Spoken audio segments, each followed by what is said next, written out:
By any measure, our country enjoys one of the strongest, most robust, most resilient economies in the entire world. So what on earth are you doing talking down the Australian economy and its prospects? Well, John, we were heading in the wrong direction under Labor. Slowly and gradually, but not with any of the panic that you're trying to create.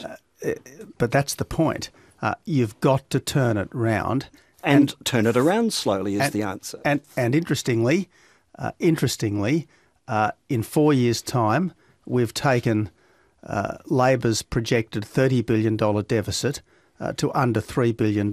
So this is not a drastic turnaround, but it is a very strong medium and long-term shift. It's a drastic turnaround for those who are being asked to pick up the pieces, for the pensioners, for the disability pensioners and age pensioners, for those who are going to have to pay every time they take the kids to the doctor, for people who are paying more for fuel. They all think it's pretty drastic. Well, let's look at pensions. There are no changes to pensions in this term of Parliament.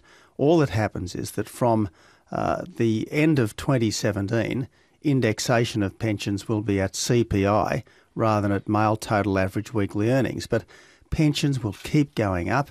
In March, the single pension went up by just over $14 a fortnight. It will go up again by a comparable amount in September, and so on. Pensions will keep going up under the coalition. Now, as for the disability pension... Well, do you mind if I interrupt? Yeah, I don't sure. want to go through these one Sure. by one. I want to go back to my initial question, the GST in particular. You don't strike me as someone who lacks political courage. Well, thank you for that, John. I appreciate and yet this that is an act compliment. of political cowardice. Well, this budget is an act of political courage. It's also an act of political necessity because there is no alternative. But to say to the premiers, as Joe Hockey and you have both been doing, to say, well, it's up to you if you want to change the GST, that's not showing leadership, and that's not showing that you, in fact, are prepared to stand up for what is the subtext of what you're saying, which is I want you guys to do the dirty work for me. Well, John, let's look at the factors which have caused the premiers to be unhappy. Let's look at hospital spending. Under the coalition, for the first 3 years, hospital spending will go up by 9%. In year 4, it will go up by about 6%. Now, that's just hospital spending. The whole health system, you're ripping out tens of billions of dollars. Well, no, but as far as the states are concerned, it's the hospital spending that they're worried about. You're cherry-picking figures here, Prime Minister, with respect. Well, let me finish. So the hospital spending goes up 9% in 3 years, and it goes up 6% or thereabouts in year 4. Spending is increasing. Now, well, that's not what the premiers or the health ministers of every state and territory are saying. I don't think we necessarily need to leap to the conclusion just because spending is going up at 6% rather than 9% that we suddenly have to increase the GST. I think that's a pretty odd conclusion. Then where else does the money come from? Well, what about looking at government generally, Commonwealth and state government, and trying to be more efficient? We cannot assume that the answer to every problem is more tax. That's what Labor did.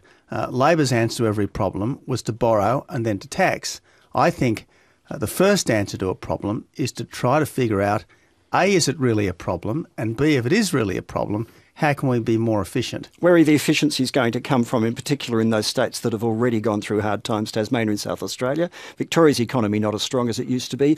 All the states, other than maybe Western Australia, are saying there is no way we can handle these cuts without massive impact on services or an increase in the GST. So if you are indeed showing leadership, you would show a path through this instead of saying, well, it's up to you people.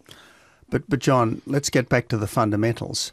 Hospital spending is going up by 9% in the first 3 years and some 6% in the fourth year. Why do we suddenly need to raise the GST? Because spending is going up by 6% rather than 9%. That's only hospital funding. Again, okay. Prime Minister, you're cherry-picking figures. Well, let's look at school funding. The premiers aren't making up this stuff. Well, it's true. It's true that pre-election we said that we would be bound by the Rudd-Gillard promises for the first 4 years, but we wouldn't be bound by them for years 5, 6 and beyond. So all we're doing in the budget is implementing what we said before the election. What we are doing is increasing spending every year, just not as fast as the Rudd-Gillard government said, because frankly, That was a pie-in-the-sky promise with borrowed money that was never sustainable, and it shouldn't ever have been believable. Speaking of pie in the sky and people saying things, on the 30th of August last year, just before we went to the polls, you sat in that exact same chair with me, and this is what you told me about precisely this topic. If we do win the election and we immediately say, we got it all wrong, we've now got to do all these different things, we will instantly be just as bad as the current government has been, and I just refuse to be like that.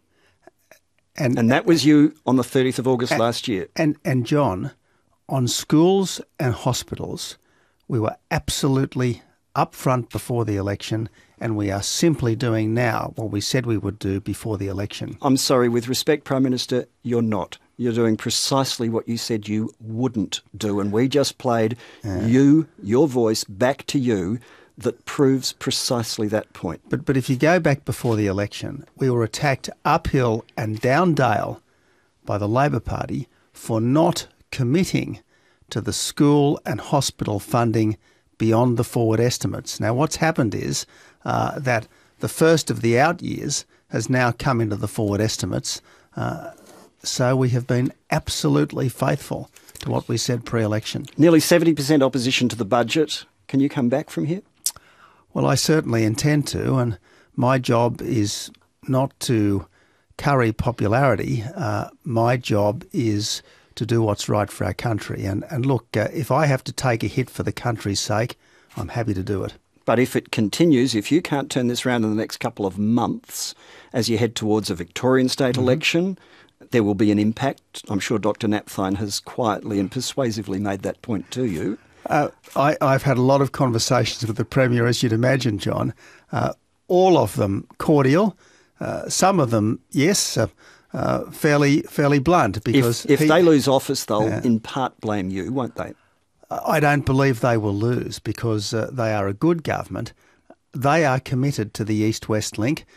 It's absolutely necessary to solve Melbourne's traffic nightmare, and we are helping them with the East-West link. In fact, this is one of the absolute fundamental distinctions between the Victorian coalition government and the Victorian Labor opposition.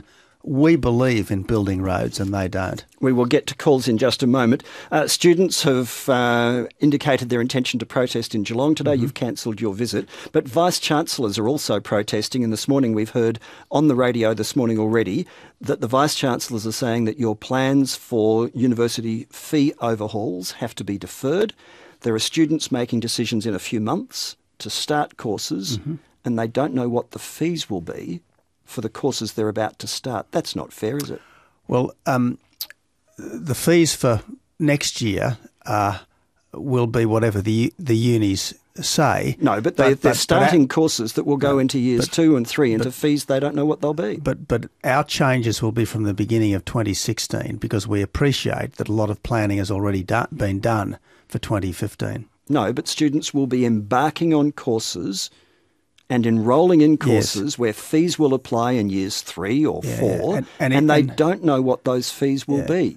If you start a course under one system, you'll finish it under that system. So the fees will start. That's correct. In 2016 only for the for students first year. who start in that year. That's right. Even still, they're saying this is too rushed, it's too fast, it should be done more slowly.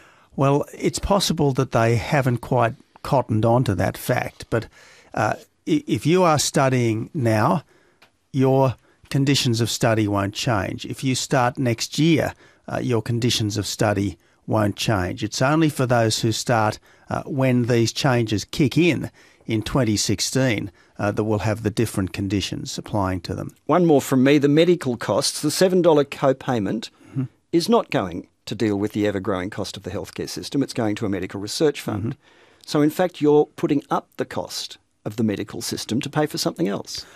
Except the treatments and cures which the medical research will give us will ultimately bring down the cost and increase the effectiveness of our health system. Which the research fund might one day give us. In the meantime, we're going to be paying and paying and paying. Look, there's quite a quick translation from the bench to the bedside as things are at the moment. It may be a matter of just a few years to get Sorry, treatments. you're a former health minister. You know that's not right. No, but and preventative is way better. Way better. We know that going and seeing a doctor and having early intervention is the best way of restraining growth of cost.